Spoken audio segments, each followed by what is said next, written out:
Hey, so we're back. So the next topic. 2 additional heads, though. Yo, like people are gonna be like, yeah, oh, that's right. That's right. 2 people just popped up out of nowhere. We're just multiplying black people. So to my right, we got my boy Francois Rudder right here. Francois. Yes. That name alone. That name though. Shimmy. That's good Steph Curry shit. And then you got the genius over here, Sheldon. Or do you want to introduce yourself because you do it so smoothly? Oh, hello everyone. I'm Sheldon Harrison. That is See, that's how you say your name. That is I can't do that. I'm Sheldon Harrison. Smooth. We should all practice now. You're going to be doing Old Spice. Replace There you go.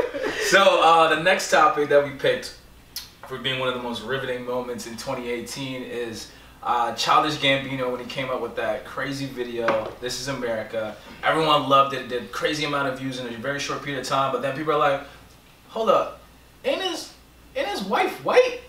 And then it kind of like diverted this whole powerful thing about this video. Then the conversation started being about, you know, can you be pro-black or be for the black community and date outside your race, or you know, be in a committed long-term relationship with somebody outside your race. But before Ange goes off, can I just say, before Ange goes off, can I just say, I don't even see what one has to do with the other.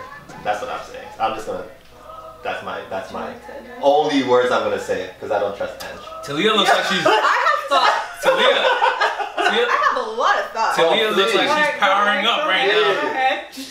Okay. I do think that you can.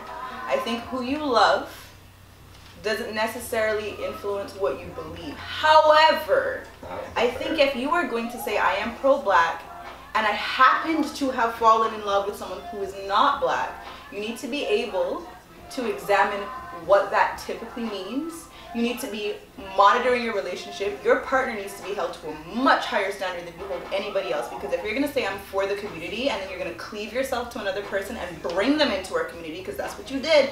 They had the cookout, they had the barbecue, they eating somebody's potato salad. You need to make sure that they are doing the work too. Because that's supposed to be your helpmate. That's the idea of a partner. That's the idea of a wife, right? That sounds right. So bring them in, but they better be accountable, and they better not be the kind of person who, if you say, hey, that was kind of racist, but who's judging that though? Who's judging that though? But this is the thing, is that if that's not happening, if he needs to know if he's doing But I'm saying, but we're judging him. So then but we have no right to judge him. But what I'm saying is, if point. if it came out and there was a story that said, oh, you know, she was at the barbecue and she said something racist, and then she ran behind, well, I have a black husband, then we're allowed to judge that. I agree, but none of that happened. People just judge straight out of we're not specifically talking about their relationship. This is just like in general. That is what is required of an interracial relationship. If you are going to wear the label of I am pro-black and I am an activist, your partner needs to reflect I've never heard it said like that before. So I don't think he's an activist in that sense. I think he's I don't think that that video is just a black video. I think it's a injustice video, and it's more highlighting injustice that happens in America. Like this is what America is. In there's racism, but in there's a lot of other things. So I don't think that holding him to, do you have the right to say that while being married to someone from another ethnic group is a fair judgment on his part, because he's not jumping out the window saying black power, right? Like that's not his message. His message is saying there's a lot of injustice, there's a lot of things that trickle down, influence from the media that are corrupting the youth, that are affecting their views, that are affecting different cultures that make up the melting pot of America. But if you pull him away from it and the actual general thought of black men dating white women, or vice versa, I guess you got to say vice versa too, right? Yeah. Is that okay if the black person in the relationship is an activist and is super pro-black? In regards to that, number one, like it's an artistic expression, and that I'm in agreement with. You know, just to give some context, he's somebody that grew up in Atlanta, Georgia, and then split his time between New York and LA. Those are 3 different distinct versions of the black American experience that he's portraying in that artistic expression. Second, ask any scientist, any social scientist, they will tell you correlation is not causation. So being pro-black and the context of your relationship have no bearing in relation to each other. That's what I said. And to further that, there's always a third factor or many factors after that. The third factor I would put forward first would be, to quote Dr. King, the content of their character. I would say that is the most important factor in the context of your relationship, in relation to your pro-black statement or position. just on that point, in terms of the content of your character, you know, if I'm pulled over by a police officer, I'm not sure how much of my character they're assessing beyond what they see initially as a black male that could maybe be a threat. I think that for black relationships, yes, like human beings, every relationship is personal, but because of the blackness, it is also political. You can't separate the political nature of even our relationships. Yeah, absolutely. Wow, really? Absolutely. What? And I'll tell you what. Really? So now my personal relationship with this girl like Matt is a statement. Is a political statement? Unfortunately, in a sense, it's not your choice. Can I eat back? Things get applied to your life that you don't get to choose. That's just that you live in society. You know what? And it's speaking. So then now that means I have to obey this. No, you don't have to obey it. Current. So let me. You don't have to accept it. Let me interject for 1 second. So, as being as someone that's interracial relationship, that's too many R's for me. I am very aware of that. Like, it's something I'm very conscious of, because everything you do is symbolic, whether you want to own that or not. Like, look, we're all about imagery. From the car you drive to the clothes you wear, they all represent something. So for you to say that, you know, the person you're with doesn't speak to something, you're living in denial. So I'm very conscious and aware that, you know, when I go to like an all black cookout or whatever, just using that as an example, I know I'm going to be judged in there. But it does speak to something. It speaks to the fact that I love this person. No. Like, what are you talking about? We live in this world. It's not a fairy tale. But I'm not talking about fairy tale. Land. All I'm saying is that, like, I'm not like, if I did, and I've actually dated a white girl. So if I go out with this girl, I'm not making some kind of big statement. I happen to meet her in a very specific situation. Not think you're making a statement. If other people are taking it as a statement, that's on them. That's your experiences. That's what I'm trying to say is, from symbolically, everything you do says something about you. So that's the reason why people, if they're going to go get a business loan, they dress up. Or they're going to a job interview, they dress up. Or they're going to give a presentation. There's a certain image that they're portraying, because it's causality. Now it's the same thing with whoever you partner yourself with. I know you don't want to say that. I'm not saying that you gotta change. Look what you're trying to say though. You're saying like the person I'm with is like an object. Not no. They're I'm portraying a reflection of you. And it's some way a reflection of me. Yeah, exactly. Me. So people judge you, right? Like you can't. Whether or not you agree with the way the system is, you can't deny that the system exists this way. Exactly. Whether you like it or not. Okay. It's not that the person's an object, it's that society is objectifying all of you in different ways, and there's different regardless. And it's not you uniquely, it's happening to all of us. It's happening to us in interracial relationships. I live in a white town, married to a black man, and that means so much in that town, because every other black man in that town is married to a white woman. So when other black people see us, there's this look that comes across their face, because it means something. We didn't move there to make a statement, but the statement's being made. Absolutely. The context that you exist in, you don't get to choose what statement is made, but it's happening. Okay. Current. So think about it like this. Think about the symbolism of Barack and Michelle.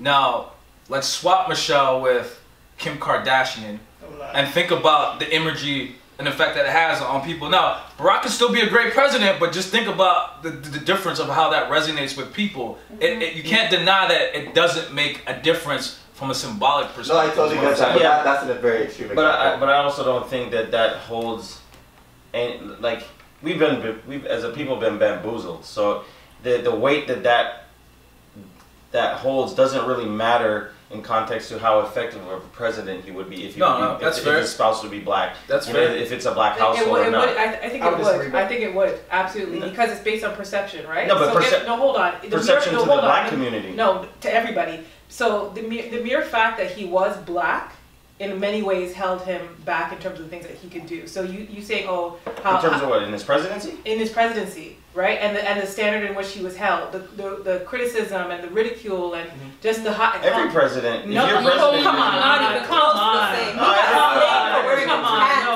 No one else is gonna get No. It's interesting that the person that denied his Americanness, his nationality, is now sitting in an office being criticized. Yeah, Trump gets criticized. Okay, what is power? What has he been able to do in office? What is power? What do you mean? Barack Obama, what was he able to push through? He pushed through an agenda, but yeah, but that's Obamacare. But right now is being incinerated. No, but that's you're talking about the political system, right? The political system was his adversary because it just so happened that if you don't win the Senate or if you can't push certain things through. So that's not Barack's problem. That's a systematic problem. But what's in the system but racism? It's built. No, right? well, you're talking. People are judging people based on their race, based on how they appear, how they relate to them. Yeah, but I don't necessarily agree. I don't agree with that because people, the reason why you wouldn't have been president if that's true. No, but many reasons the reason why, well, because people felt connected to him, and you have to think about the president that he was following, right? He was following Bush, who had essentially destroyed America, was in one of the greatest recessions ever. They were in wars, you know what I mean? So they're like, oh my gosh, we want the complete opposite of whatever this is. But can we pull it back away from that? Can we pull it back away from because Barack's too extreme. Like that's too extreme an example, too specific. Like just kind of more. I think we're kind of having a few conversations at once in parallel. I think one of the things we need to make a distinction from is the individual, from like viewing them as a person and viewing them as a political abstract. Correct. Because there's a big difference between saying I'm with a white woman who votes NDP versus I'm with Karen. Those are two different conversations. Absolutely. So we need to frame it up. But I think that the problem is that we've been sold on the importance of. It's like our idea is that the economy will run your world rather than we control our own economy. And so, unfortunately, we're not, as a people, and I'm talking, the black community, just as much as a lot of other communities, don't necessarily understand how much power they have if they address these issues. So we speak issues like being able to push forward an agenda, let's say, because if you look at, for example, just kind of going back to Barack won because the timing and dynamics of it, he got the popular vote off of millennials. He was able to tap into social media. There was a lot of things. He had the black community was an advocate because what he represented. That doesn't necessarily mean that his agenda fulfilled in the White House correlates with what he was voted in for.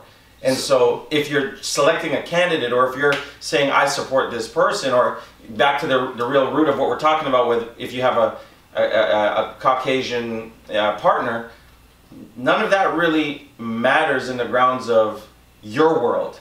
And so, if we got to get to making that distinction where what society imposes on you if you have an interracial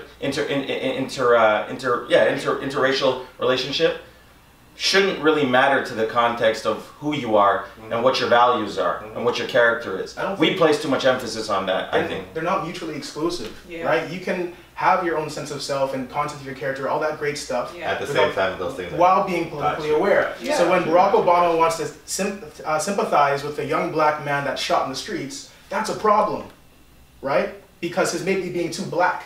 That exists for him. But when somebody like Trump wants to sympathize with, well, they're wrong on both sides when we're talking about Nazi sympathizers. Yeah. And he can get away with that. Some people can get away with certain things. Some people can't get away with even the smallest things. Now, that's just a broad level analysis on the difference that race imposes, given their positions of power. And yes, they're both serving the state and other agendas, but on the public scale, they're representing race. When we're talking about race in politics, that's through the highest levels of government, and that's also right down to the family units. And so interracial relationships, race is definitely a factor. Absolutely. And I think it's short-sighted or maybe selfish if we don't really consider the broader political and communal impact of our actions as individuals. Yes. So you're basically saying date black. No one's saying don't do it. That's what you're saying. That's what you're saying. What you're just saying is like, think about everything about who I am and what I represent, right? And part of what I represent is the person that I'm with. And if I'm a responsible black person in my culture, I should date a black woman. Is that what you think? That's kind of what I heard. Am I wrong? Well, I said that it's not mutually exclusive. I think... Meaning, sorry, go ahead, I'll let you finish. All right then. So individually, you can make a choice on whoever you love, but again, be aware, as Corey's saying, right? That there are broader political stakes and things happening, and so being ignorant of that is not doing anybody a service. But you said it's selfish if we don't do that. It's self-serving, I believe, if we ignore the communal stakes in our own personal actions. So I'm thinking that the person... it's just understanding the context. You just gotta know consequences, understanding your history is the biggest component. Because if you, like, I do a lot of business with different races, and one of the things that's interesting is that they always say to me, like, you're different, right? And let me give you a context of but let me give you a context of why that's so important is because, for example, in the Chinese community, they're accustomed to typically doing business amongst the Chinese people. In the Indian community, they typically do business with the Indian. The black is the one that actually goes out and supports everybody else's business. And so that's where the black community has been watered down. This is not a problem in the Indian community, the Jewish community, the Chinese community. These things are not, that we make issues, are not issues there because it's a standard. They hold themselves to a certain standard and we don't. And that's where the divisiveness in our community stems from. Very, very quickly. So Chinese schools, Jewish schools, none of them were told that they were segregationists when they tried to educate, right? So yes, the black community has responsibility for itself, but we can't ignore the systemic factors as well. And that also impacts our relationships and how we see each other. If I look on the media right now and I'm looking for role models for black men and healthy black families and black love, right? I'm not really seeing that. I think it's scandalous, pun intended, when I see representation of interracial relationships on, you know, in the media, but black love is marginalized. Yeah, but we marginalize it. I don't think there's any other community that's doing more damage to the black community than the black community. I like what you said about history, right? In terms of taking that context into account. So when you have a system that's purposely separating black men and women and demonizing them, that has an impact. That was a couple hundred years ago. Thousands of years ago, we're really good. More recent than that, if you go back to the 1960s in the United States, what they essentially did was they replaced the black man with the state. You know, they actually created financial incentive for black women not to marry and not be part of black households, and we see the ripple effect 50 years later where the the breadwinner, the black man, has been replaced by the state. You know, the educator, would have been the black man, that father figure would have been, been replaced by the state. The disciplinarian, the black man, the father, has been replaced by the state, the penal system. So it's up to, the onus is on us on an individual level, as a collective, to bridge that gap, because it's still going on today. And we gotta cut it right there, but yeah, that was good. That was good.